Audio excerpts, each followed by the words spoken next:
Este es el vídeo número 88 de vuestro canal de pintura, Luis Rizo, pintor artístico. Yo soy Luis Rizo Aro, y hoy vamos a hablar de las sombras. Vamos a hablar de las sombras, pues, en paisajes y en bodegones. Y otro día hablaremos de las sombras, por ejemplo, en el retrato, en la concepción de un rostro. Pero hoy ha habido muchos compañeros que han hablado de cómo pintar sombras. De la sombra vamos a hablar.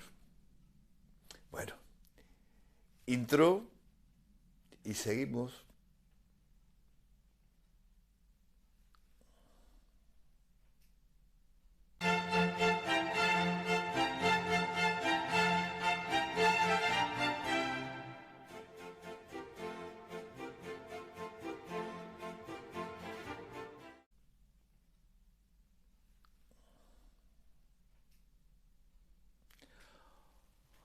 Ya hemos venido, aquí estamos.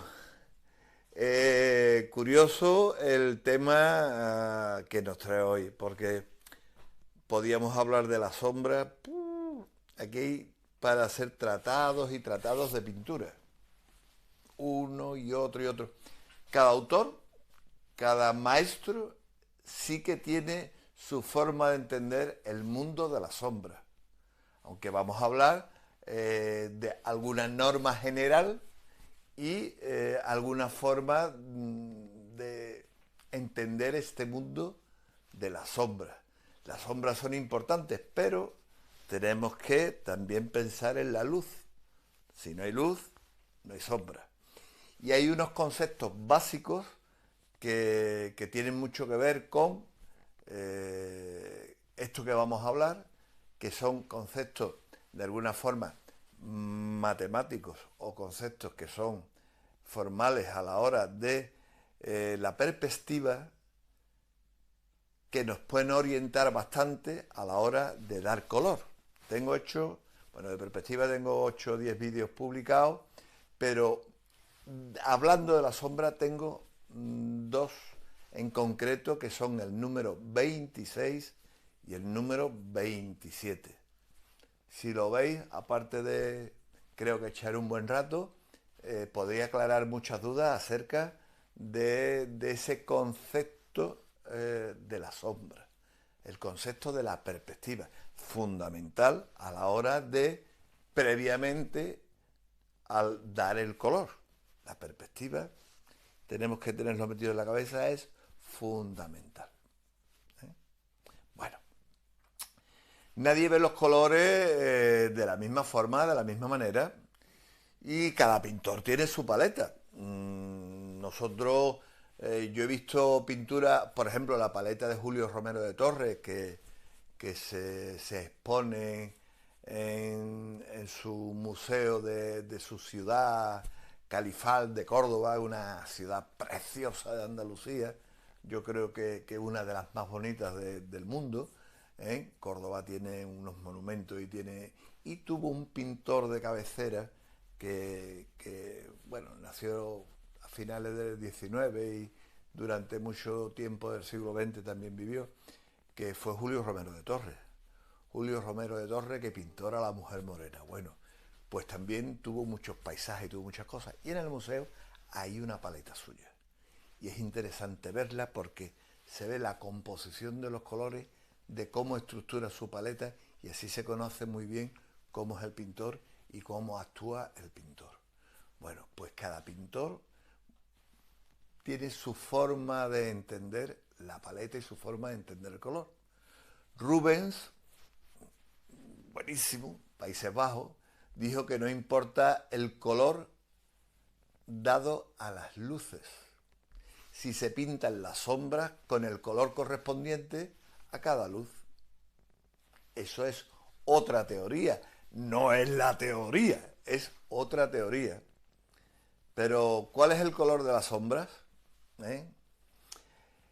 Bueno, pues hay personas que entienden, o compañeros que entienden, que es el mismo color del objeto pintado en un tono más oscuro.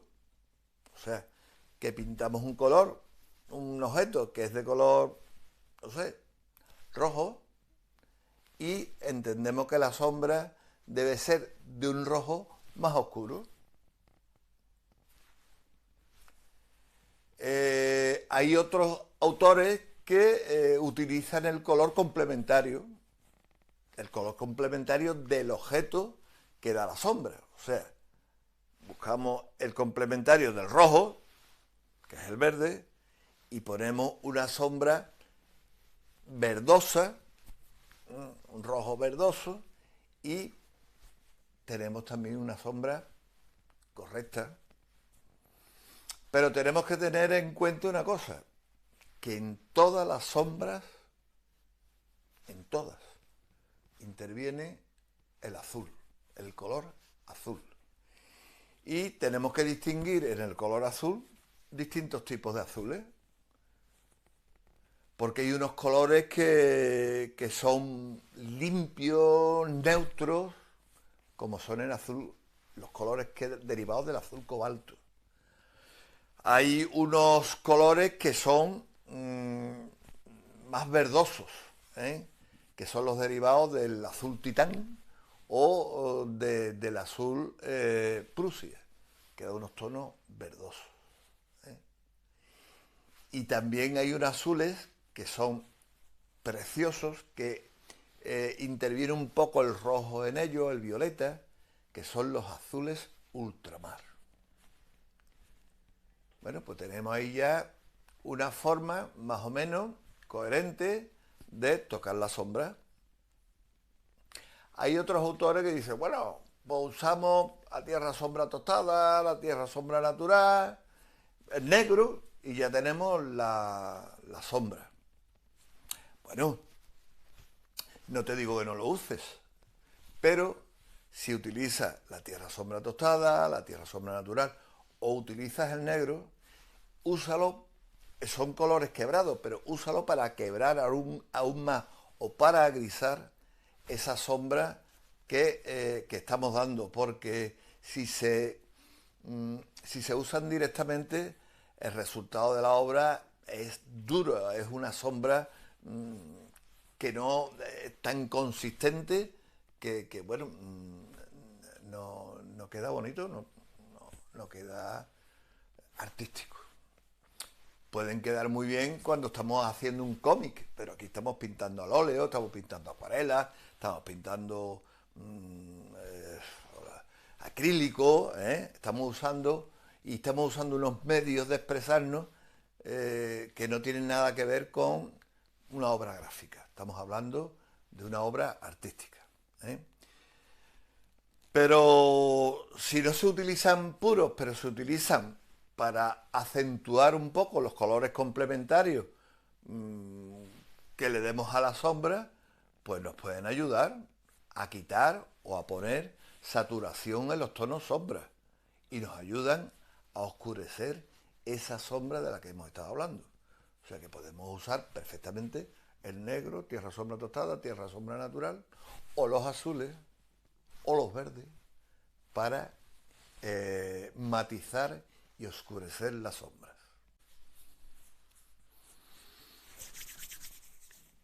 Y ahora aquí intervienen mis amigos los impresionistas, que tantas cosas han aportado a la pintura. Es un periodo mágico, porque es un periodo de investigación. De equivocarse y de aprender equivocándose. Tenemos que experimentar en las pinturas, tenemos que equivocarnos y darnos cuenta, pues que una sombra de color rosa no tiene objeto cuando se la ponemos a un elemento que es de color negro. ¿Por qué? Porque no. Porque no sale. Y después, cuando estos artistas e impresionistas abandonan el estudio y se van a pintar al campo, a las calles, al aire libre, al plein air, cuando los elementos no son fijos, porque, por ejemplo, cuando nosotros utilizamos una fotografía para pintar un paisaje, o para pintar un bodegón, o o un objeto, pues tenemos un momento congelado. Un momento congelado. Es el momento en el que se ha hecho clic a la cámara de fotos y ha aparecido pues unas luces y unas sombras que están ya ahí y no se van a mover. Bueno, eso nos puede pasar también cuando utilizamos un bodegón y como cuando estábamos en la escuela de Bellas Artes y tal, que nos preparaban un bodegón en un cajón que tenía un fondo determinado, neutro, y se le ponían unas telas y se le ponían unos objetos y esos objetos estaban iluminados dentro de una caja, con lo que siempre iban a proyectar las mismas sombras, iban a tener los mismos brillos en función de la intensidad de la luz que le diera. Bueno, pues con una fotografía sucede algo parecido, pero es todavía aún más fácil de pintar, porque mientras que un bodegón del natural, pues depende también de tu altura, del carácter que le quieras dar personal al bodegón, los márgenes, difuminarlos un poco, en fin, hacer una serie de cosas que la puedes utilizar. Sin embargo, cuando copiamos de una fotografía tenemos todos los problemas ahí ya resueltos. La relación entre una figura y otra, las alturas, los tamaños, los volúmenes, todo lo tenemos ahí. Pero ¿qué pasa? Si nos vamos al campo o nos vamos a la ciudad o nos vamos a pintar al aire libre, al plein air, pues que se rompe con la fórmula clásica de entender las sombras y prevalece el azul. Un ejemplo fundamental es la utilización del azul en la pintura, en la luz, lo tenemos en nuestro pintor Sorolla. Fijaros en cualquier pintura que nos hable de sus playas valencianas, que nos hablen de sus blancos, que nos hablen de sus violetas, de sus malvas y en definitiva de sus azules. El azul forma parte de la sombra de Sorolla. Ya hubo una compañera del que ve el canal que me preguntó acerca de los blancos de Sorolla. Y los blancos de Sorolla son tan blancos porque utiliza los azules, los malvas. Utiliza unos tonos que le confieren a la luz el tono complementario que necesita para brillar más si cabe.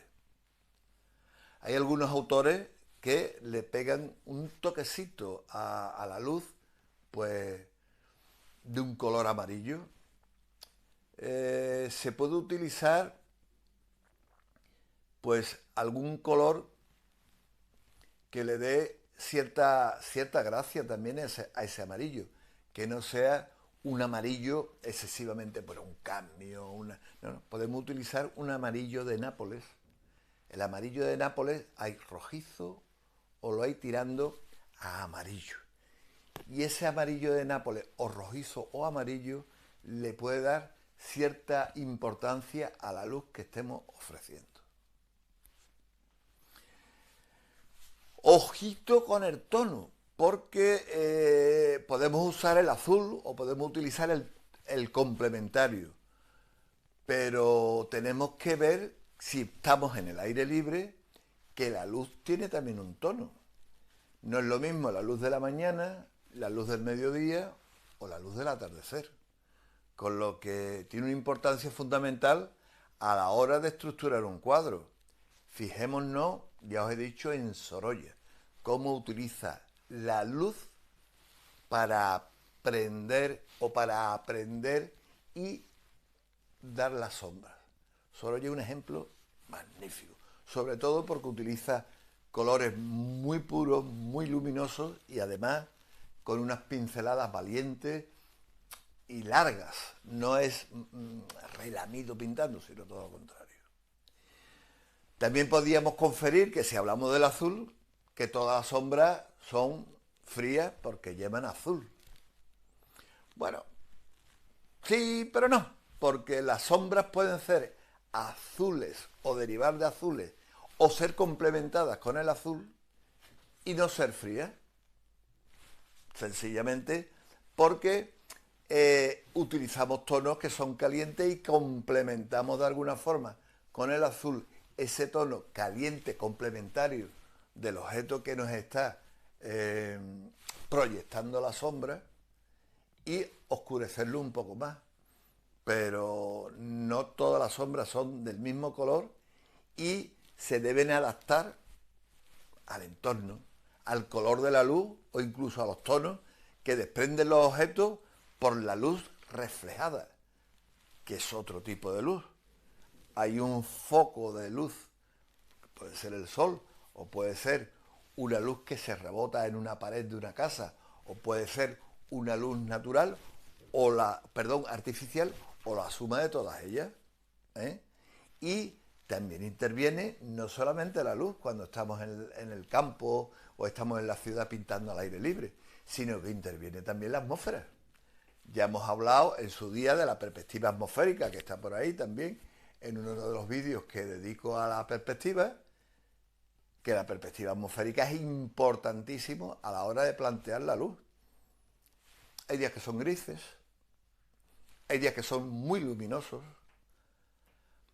hay días en donde hay cierta bruma y hay ausencia de sombras en los objetos, o las sombras son muy difuminadas. Eso hay que tenerlo en cuenta también. Y lo que tenemos que tener en cuenta es la belleza que aporta la sombra a una composición. La belleza que aporta la sombra. Sí, sí. La sombra es bella. Tenemos un personaje que se quedó sin ella, Peter Pan, y tuvo que recuperarla. Bueno, pues todos los objetos tienen su sombra y no deben de perderla como la perdió Peter Pan. Debemos buscarla. Y hay una serie de puntos que hay que tener en cuenta, que como si nos sirviera de resumen de todo lo que hemos estado hablando. Tenemos que tener en cuenta, primero, de dónde proviene la luz. Si proviene de ahí, si proviene de allí, si proviene excesivamente de arriba, o si nos vienen rebotadas también de algunos sitios. De cómo preparar los colores luz y los colores sombra. Tenemos que tener el concepto bastante claro, porque tenemos que usar los complementarios de las luces para poder dar la sombra. Tenemos que lograr una relación homogénea y perfecta entre los distintos tonos. ¿Que cómo se hace esto? La experiencia. La experiencia nos mostrará cómo unos colores funcionan mejor que otros o cómo se comportan. Entender o comprender cómo se portan ciertos colores a la luz, pues nos va a dar cierto dominio del uso del color. Pero ojo, hay que equivocarse. Ya os lo he dicho en algunos otros vídeos, que Goya decía que el pintor que no borra, a la porra. Si queremos ser pintores, si queremos ser artistas, nos tenemos que equivocar y tenemos que aprender mucho de los errores. La experiencia nos lo dice, que unos colores funcionan mejor que otros. Entender o comprender cómo se comporta la luz, un emisor, si hay varios emisores, si tenemos la luz rebotada, si tenemos alguna ventana que nos está aportando luz, si tenemos luz artificial, no sé, como esta que tengo aquí, si hay uno o varios emisores, pues hacen que un objeto esté más o menos definido y pueda de alguna forma generar un tipo determinado de sombra. Y las sombras se tienen que formar también o se tiene que comportar de una forma coherente. La sombra debe ser coherente con el objeto. En algunas ocasiones a lo mejor nos viene bien mentir y tocar una sombra de forma y manera de que sea menos dura o más fuerte, más acentuada, con objeto de darle más o menos importancia al objeto que estamos pintando.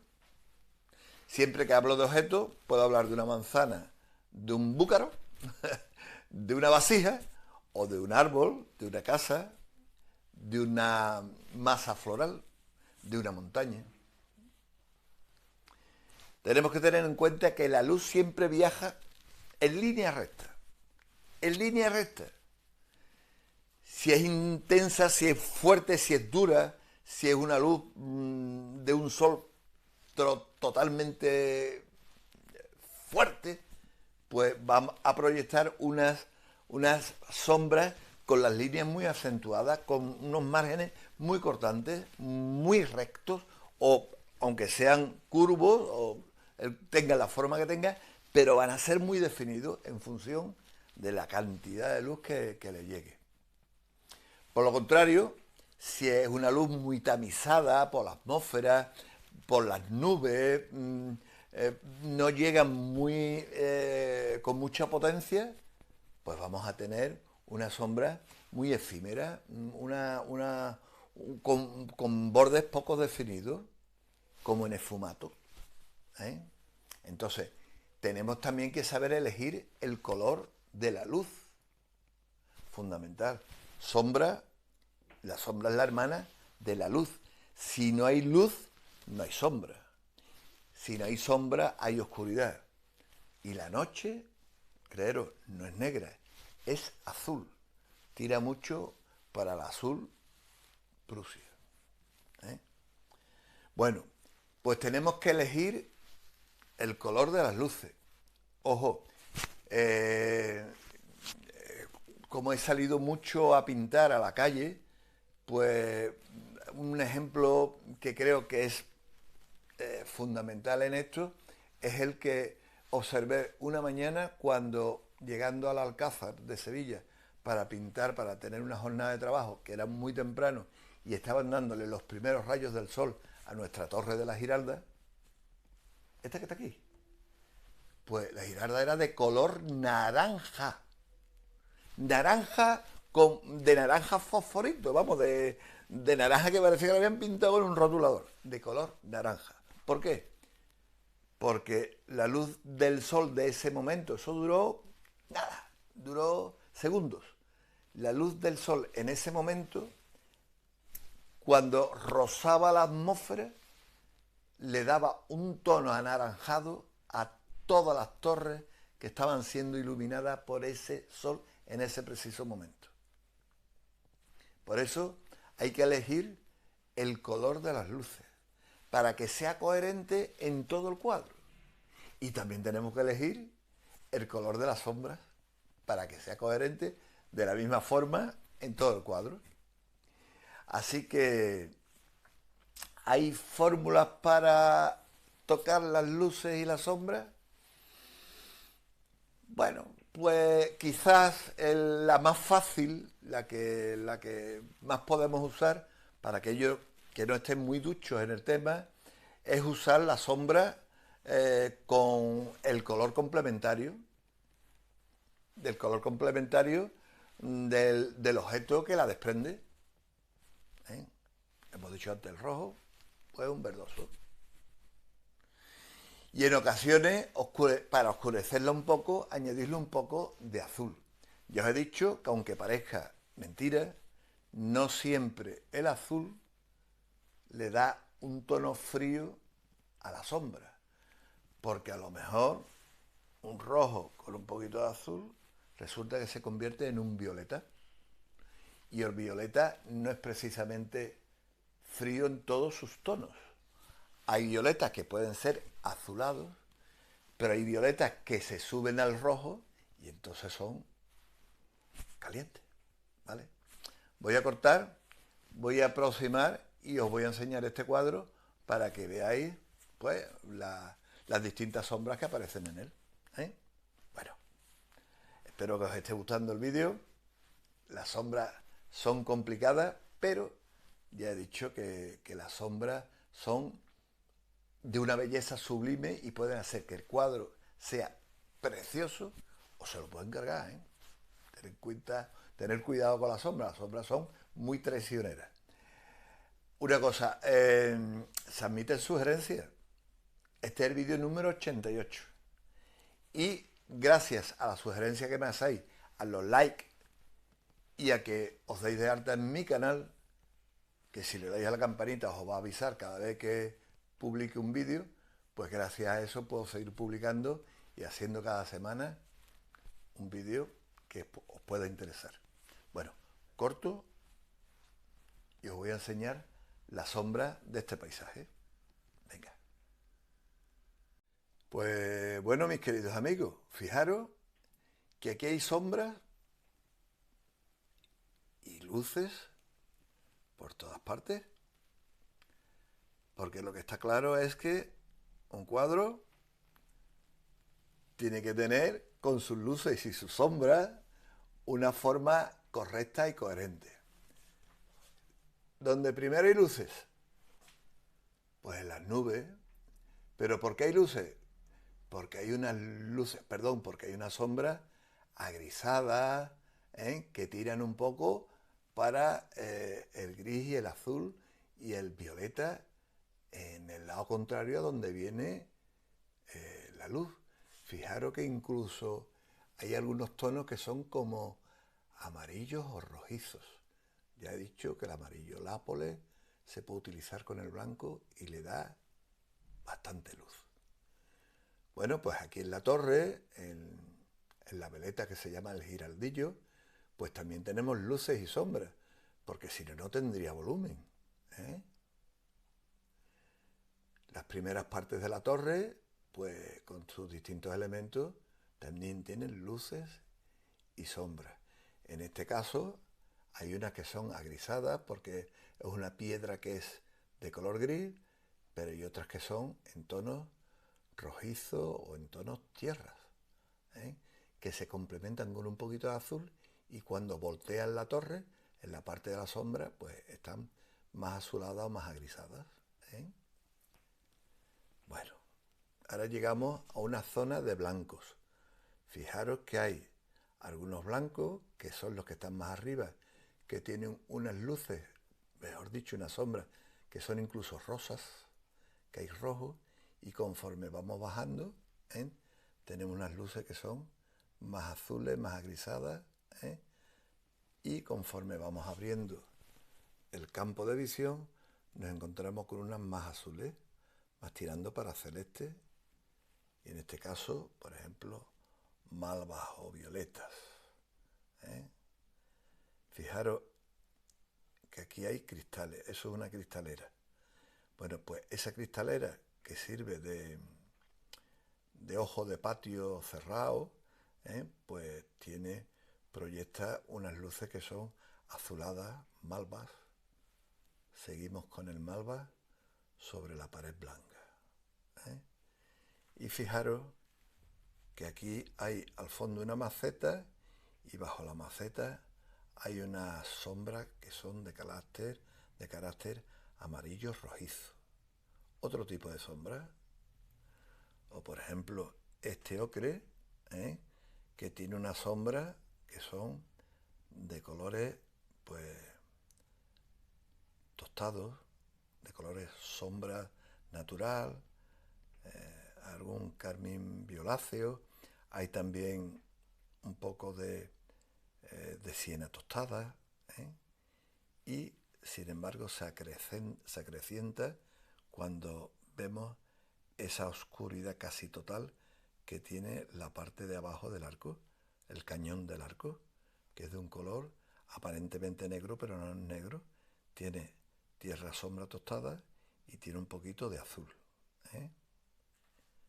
Fijaros cómo siguen matizándose con los malvas, los azules y los morados malvas o tonos carmín violáceos que tenemos en el suelo, en contraste con esa luz potente que es de color amarillo o blanca en esa especie de columna que hay entre las dos tiendas.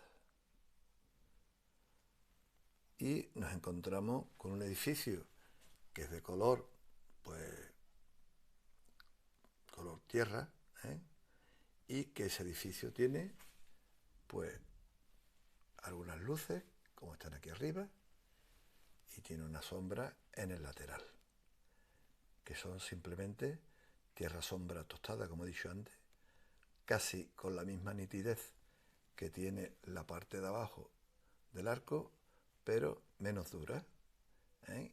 Y se va haciendo más clara conforme nos vamos bajando. ¿Por qué? Porque tiene una luz rebotada en la casa esta que está enfrente, que son las atarazanas reales. Se van a arreglar ahora y van a ser un foco de cultura para la ciudad de Sevilla. Fijaros esa luz violeta que hay ahí al fondo, para darle más brillo al blanco. Y en definitiva, esto es un conjunto de luces y sombras. Y espero que os haya gustado. Bueno, mis queridos amigos, hasta el próximo. No dejéis de votarme, de hacerme sugerencias, de darle al like y por supuesto, de si no sois seguidores, pues darle a la campanita y haceros suscriptores del canal. Bueno, un abrazo y el próximo el 99, perdón, el 89. Nos vemos.